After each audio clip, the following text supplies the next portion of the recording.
ఏదైతే పిన్నెల్లి ఎపిసోడ్ ఒక సినీ ఫక్కీలో ఆయన తప్పించుకున్నటువంటి పరిస్థితిని మనకు చాలా స్పష్టంగా అర్థమవుతోంది. నిన్న జరిగినటువంటి పరిణామాలు చూస్తే ఆయన మొదట ఏదైతే సంగారెడ్డి సమీపంలో అరెస్ట్ అయ్యారని, ఇంకొక వైపు మహబూబ్ నగర్ జిల్లా శివారుల్లో ఆయన కొంత ఆశ్రయం తీసుకున్నారని చెప్పి ఇట్లా రకరకాల ఊహాగానాలు, ఇంకొక వైపు విదేశాలకు కూడా వెళ్ళిపోయాడనేటువంటిది ప్రచారం జరిగింది. అయితే ఇప్పటికీ కూడా ఎక్కడున్నారు అనేటువంటి అంశం పైన ఒక స్పష్టత మాత్రం ఇవ్వట్లేదు.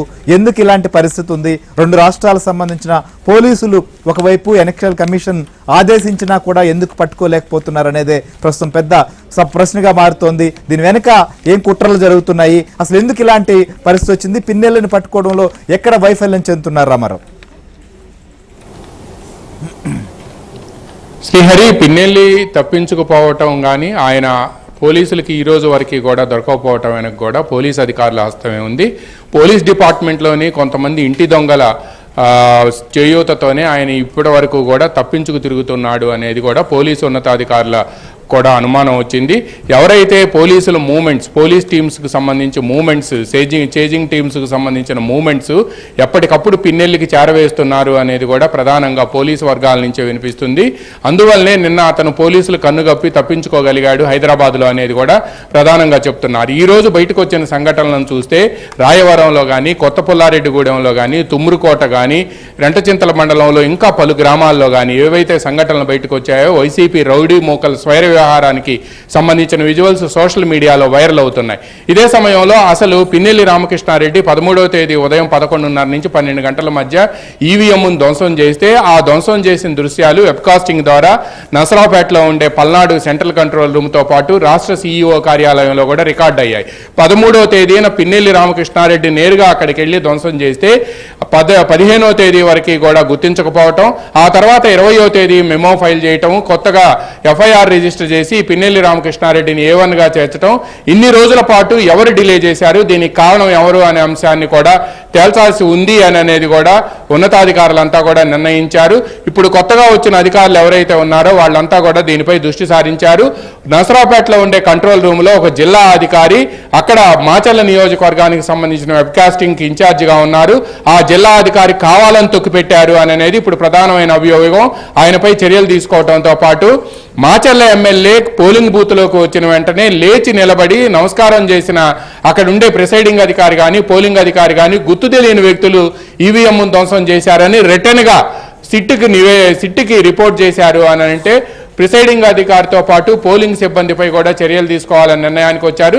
అదేవిధంగా సీఈఓ కార్యాలయంలో సెంట్రల్ కంట్రోలింగ్ యూనిట్లో కూడా ఎందుకు గుర్తించలేకపోయారు? మాచర్ల వెబ్కాస్టింగ్ను పర్యవేక్షించేందుకు ఎక్కడైతే క్రిటికల్ పోలింగ్ బూత్స్ ఉన్నాయో ఆ పోలింగ్ బూతుల్లో వెబ్కాస్టింగ్ను పరిశీలించేందుకు ఒక అధికారిని నియమించారు. ఆ అధికారి ఎందుకు చూడలేకపోయారు? ఒకవేళ చూసినా కావాలనే ఇంటెన్షనల్గా వీళ్ళు దాన్ని దాచిపెట్టారు అనేది కూడా ప్రధానమైన అభియోగంగా వినిపిస్తుంది.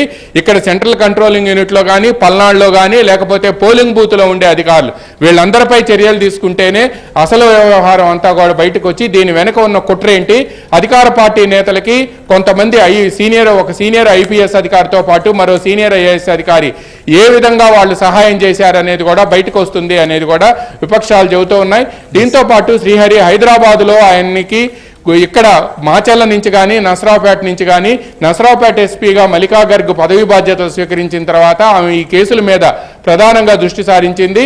అయితే గర్గ్ దృష్టి సారించిన విషయాన్ని తమ డిపార్ట్మెంట్లో ఉండే ఇంటి దొంగల ద్వారా తెలుసుకున్న పిన్నెల్లి బ్రదర్స్ ముఖ్యమంత్రి వద్దకు వచ్చి ఆయన ఆశీస్సులు తీసుకొని ఒక అధికారికి ఆ బాధ్యతలు అప్పగించి వీళ్ళని ఎప్పటికప్పుడు తప్పించి, పోలీసుల నుంచి తప్పించి సేఫ్గా షెల్టర్ జోన్కి తీసుకువెళ్లే బాధ్యత ఆ అధికారికి అప్పగించడంతో ఆయనే ఇదంతా చేస్తున్నాడు అనేది కూడా ప్రధానమైన అభియోగంగా పోలీస్ డిపార్ట్మెంట్లోనే అంతర్గతంగా ఆఫ్ ద రికార్డుగా చర్చించుకుంటున్నారు. హైదరాబాద్లో ఇంట్లో పిన్నెల్లి రామకృష్ణారెడ్డి ఉన్నాడని ఇక్కడి నుంచి వెళ్ళిన టీమ్స్కి తెలిస్తే వాళ్ళు ముందుగా వెళ్ళి ఆయన ఇంటిలో ఎక్కడైతే కేపీహెచ్బి కాలనీలో ఆయన, అదేవిధంగా మరో ప్రాంతంలో మణికొండ ప్రాంతంలో వాళ్ళ బ్రదరు ఉన్నప్పుడు వాళ్ళు ఇళ్లలోనే ఉన్నారని తెలుసుకున్నప్పుడు ఆ టీమ్స్ వెళ్ళి ఎందుకు రైడ్ చేసి అరెస్ట్ చేయలేకపోయారనేది ఇప్పుడు ప్రధానమైన ప్రశ్న. ఆయన కారును బయటికి పంపించి అందులో డ్రైవరు, మొబైలు, గన్మెన్ ఉంటే ఆ కారును వెంబడించడం కూడా ఒక నాటకం.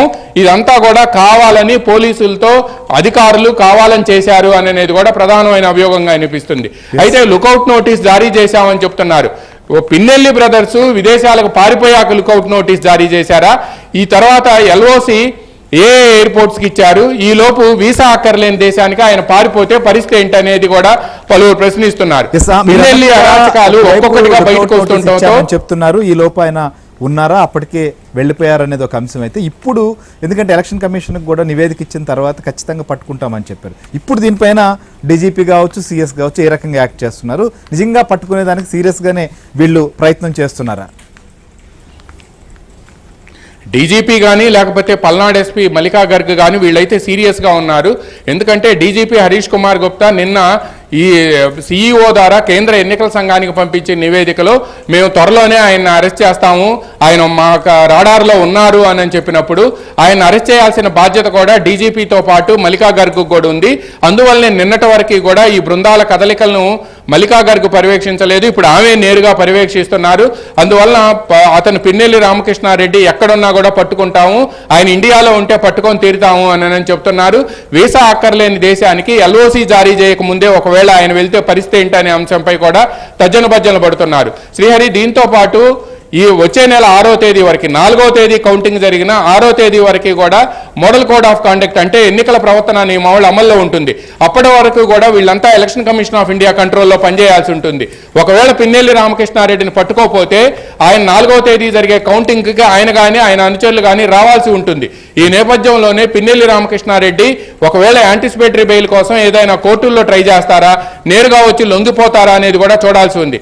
4వ తేదీన కౌంటింగ్ అనేది చాలా క్రూషియల్ కావటంతో క్యాండిడేట్స్ కి ఈ లోపే ఆయన వస్తాడా, దీనికోసం ట్రై చేస్తారా అనేది చూడాల్సింది. పైగా నిన్న ఏవైతే మేము 10 సెక్షన్లు పెట్టామని సీఈఓ ఘనంగా చెప్పారో ఆ సెక్షన్లన్నీ కూడా బిలో 7 years అంటే సిఆర్పిసిలోని 41A కింద నోటీసులు ఇచ్చి ఆయన ప్రశ్నించి వదిలేయచ్చు. ఒకవేళ అలా కాకుండా కోర్టుకు తీసుకువెళ్ళినా కూడా బిలో 7 years సెక్షన్ ఉంటే వాళ్ళు రిమాండ్ చేయడానికి వీల్లేదు అనేది కూడా సుప్రీంకోర్టు నిబంధనలు, మార్గదర్శకాలు ఉన్నాయి.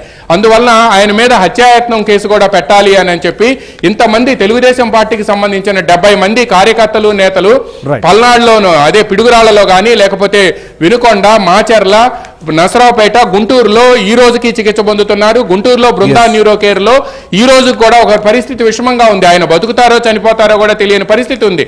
అటువంటప్పుడు వాళ్ళ అనుచరులు చేసిన దాష్టికాలకు సంబంధించి ఆయన మీద 307 పెట్టాలి అని చెప్పి నిన్న పాల్వాయి గేటుకు సంబంధించిన టీడీపీ ఏజెంట్ నంబూరి శేషగిరిరావు నిన్న డీజీపీకి స్వయంగా కలిసి వినతిపత్రం ఇచ్చారు. దీనిపై ఇప్పుడు పోలీసులు ఏం చేస్తారనేది కూడా ఆసక్తికరంగా మారింది. ఈ మొత్తం వ్యవహారంలో ఇప్పుడు పిన్నెల్లి రామకృష్ణారెడ్డి ఆయన తమ్ముడు దోషులుగా తేలటంతో పోలీసు యంత్రాంగం ఎలక్షన్ కమిషన్ ఆఫ్ ఇండియాకి నివేదిక ఇవ్వడంతో దీనిపై ఇప్పుడు పోలీసులు ప్రతిష్టాత్మకంగా తీసుకున్నారు. ఆయన దేశంలో ఉన్నారా, దేశం దాటి వెళ్ళిపోయారా ఏంటి అనేది కూడా ఈ రోజు సాయంత్రానికి క్లారిటీ వచ్చే అవకాశం ఉంది. అయితే పోలీసు వర్గాలు మాత్రం ఆయన దేశంలో ఉన్నాడు అని మాత్రం తప్పనిసరిగా మాకు చిక్కుతాడు అని మాత్రం చెప్తూ ఉన్నారు. శ్రీహరి, రైట్, చూద్దాం. మీరు అన్నట్లుగా ఆయన నిజంగా ఇక్కడే ఉన్నాడు లేకపోతే పట్టుకుంటామని చెప్పి పోలీసులు చెప్తున్నప్పటికీ ఎందుకు ఫలించట్లేదు ఆ ప్రయత్నాలు, లేకపోతే ఇప్పటికీ కూడా సమాచారం అందిస్తూనే ఉన్నారు అనేది కూడా